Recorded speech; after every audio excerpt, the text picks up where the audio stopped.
Assalamualaikum warahmatullahi wabarakatuh. Kami di sini dari kelompok satu yang beranggotakan Afifah Lutfianisa, Alia Nurul Fakira, Arista Kirana Valerian, Bella Salsabila Sukmara, Charles Gunawan, dan Dwindi Monika. Di sini akan mempresentasikan hasil pengerjaan tugas kami dengan judul Analisis Data Harga Bahan Pokok untuk Prediksi Harga di Masa Depan. Untuk latar belakang, saya persilahkan untuk Arista.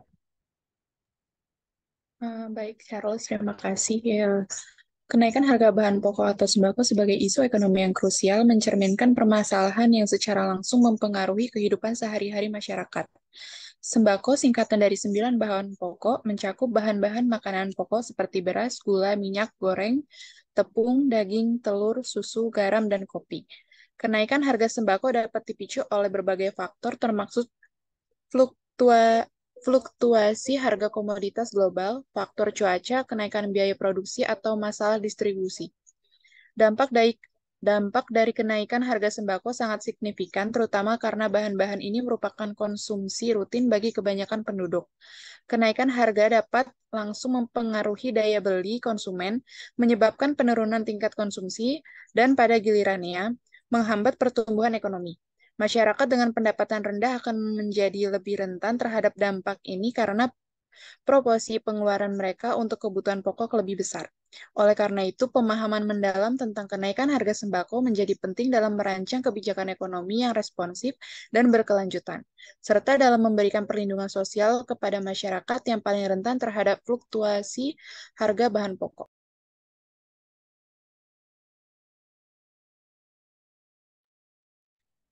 Berdasarkan latar belakang tersebut, sistem analisis data harga bahan pokok yang diusulkan memiliki tujuan utama, yaitu yang pertama, tujuan sistem. Sistem ini bertujuan menyediakan data mentah dan informasi penting kepada pembuatan kebijakan, perdagangan, dan konsumen untuk menghadapi kenaikan harga bahan pokok atau sembako. Lalu yang kedua, analisis data historis. Dengan menggunakan data historis ini, sistem akan dapat melakukan analisis secara terperinci mengenai perubahan tren harga, mengidentifikasi pola fluktuasi, dan memprediksi kemungkinan kenaikan harga di masa depan. Lalu yang ketiga, faktor pengaruh harga. Sistem akan memperhitungkan berbagai faktor yang mempengaruhi harga sembako, termasuk fluktuasi komoditas global, kondisi cuaca, biaya produksi, dan faktor distribusi, sehingga memberikan analisis yang komprehensif. Yang keempat, analisis prediktif akurat. Dengan menggunakan algoritma dan teknik analisis data canggih, sistem ini dapat memberikan prediksi harga yang akurat, memungkinkan para pemangku kepentingan untuk mengambil tindakan yang sesuai secara proaktif. Lalu yang selanjutnya, dukungan bagi pembuat kebijakan. Hasil prediksi yang dihasilkan oleh sistem dapat menjadi landasan untuk merancang kebijakan ekonomi yang responsif terhadap fluktuasi harga, membantu pemerintah dalam menjaga stabilitas ekonomi dan melindungi kesejahteraan masyarakat. Yang selanjutnya yaitu perencanaan stok dan harga. Pedagang dapat memanfaatkan informasi yang diberikan oleh sistem untuk merencanakan stok dengan lebih efektif dan menentukan harga yang kompetitif, sehingga dapat mengurangi dampak kenaikan harga terhadap bisnis. Lalu yang terakhir, yaitu meningkatkan ketahanan ekonomi. Dengan memberikan informasi yang tepat waktu dan akurat, sistem ini diharapkan dapat meningkatkan ketahanan ekonomi, mengurangi kerentanan terhadap fluktuasi harga, dan mendukung pertumbuhan ekonomi yang berkelanjutan.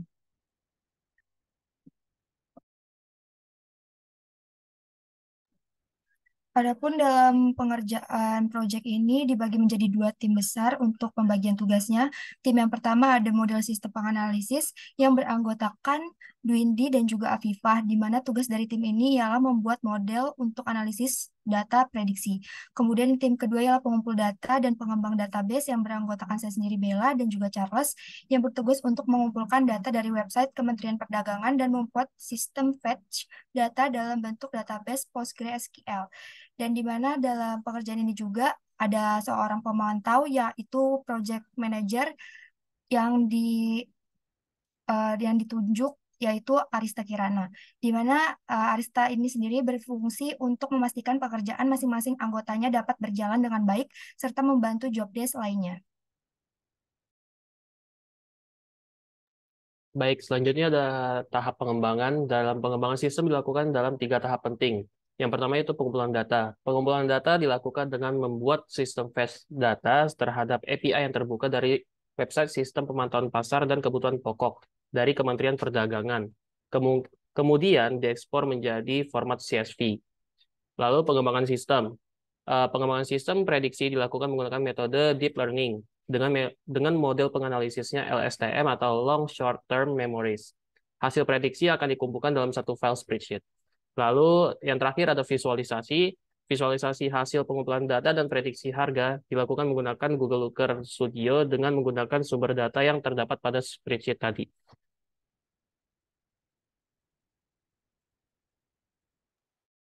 Baik, selanjutnya adalah hasil prediksi. Jadi, prediksi ini dilakukan untuk data dari bulan Januari 2019 sampai dengan Oktober 2023. Saat melakukan prediksi itu data dari Kementerian Perdagangan pada bulan November 2023 itu belum keluar, sehingga data yang dipakai hanya sampai bulan Oktober 2023, sehingga didapatkan prediksi untuk bulan November 2023 adalah seperti ditampilkan pada tabel berikut. Jadi pada tabel ini dapat dilihat bahwa data yang diprediksi adalah data untuk tanggal pada hari kerja, terhitung dalam satu bulan ada 20 hari kerja. Ini adalah salah satu contoh dari hasil prediksi, di mana sebenarnya terdapat 16 jenis komoditas yang diprediksi secara terpisah. Nah, dari hasil prediksi ini bisa dilihat bahwa dari prediksi dan dari data kementerian ini masih memiliki perbedaan yang cukup signifikan, dikarenakan model prediksi yang digunakan adalah model prediksi yang hanya membahas parameter dari segi harga, sehingga kemungkinan hasil prediksi masih kurang akurat. Saya langsung next aja.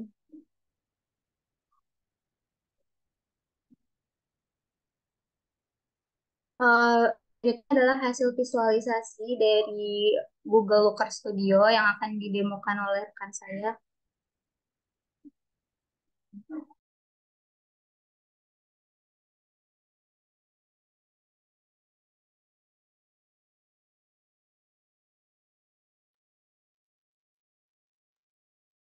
Adapun kesimpulan dapat ditarik dari proyek kami, yaitu yang pertama, pembuatan model sistem penganalisis tren harga dengan menggunakan metode deep learning dan pemodelan LSTM atau long short term memories ini telah berhasil diimplementasikan dan divisualisasikan dalam bentuk dashboard.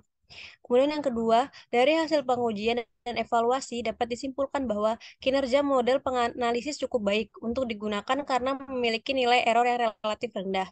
Akan tetapi, untuk hasil prediksi masih kurang sesuai dengan realisasinya.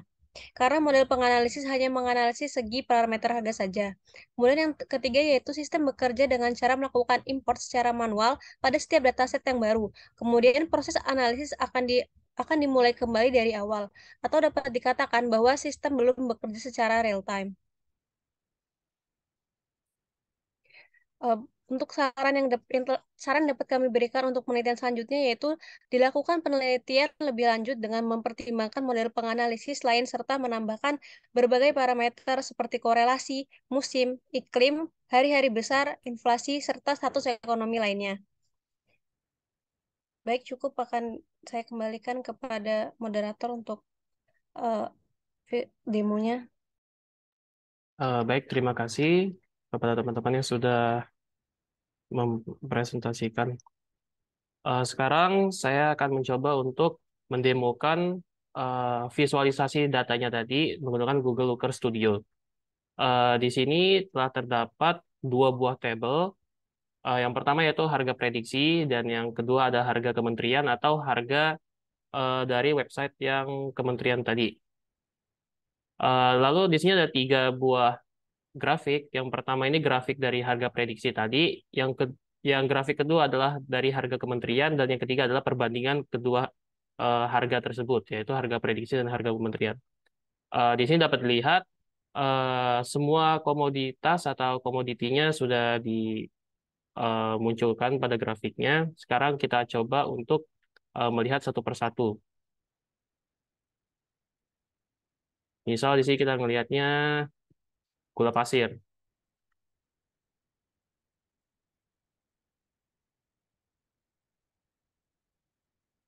Oke, di sini sudah terlihat bahwa harga prediksi gula pasir adalah sekian dan harga kementerian adalah sekian.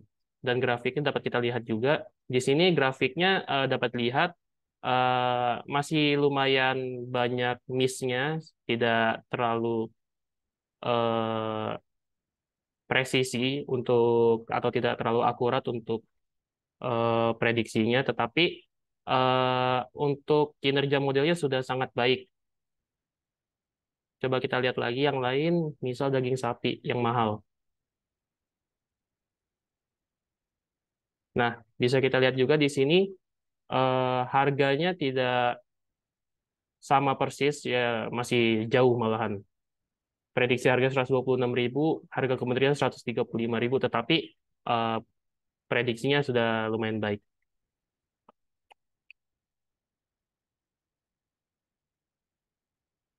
Oke, mungkin sekian dari kami. Jika ada kekurangan kami mohon maaf. Kami akhiri. Assalamualaikum warahmatullahi wabarakatuh.